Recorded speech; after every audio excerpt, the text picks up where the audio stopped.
A moje sjećanje uvijek potiče od kraja. Ne ovako kako sada pričam, zato je možda ponešto netačno. A drugčije ne biste razumjeli. Moranje pretvaram u ljubav. Jer nešto mora biti moje. Zato što je sve tuđe.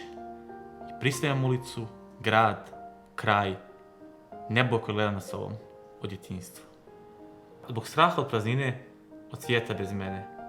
Ja ga otimam, ja mu se namećem. A mojoj ulici je svejedno. I nebu nadamnom mi je svejedno. Ali neću da znam za to svejedno. Dajem im svoje osjećanje, udahnjem im svoju ljubav da mi je vrate.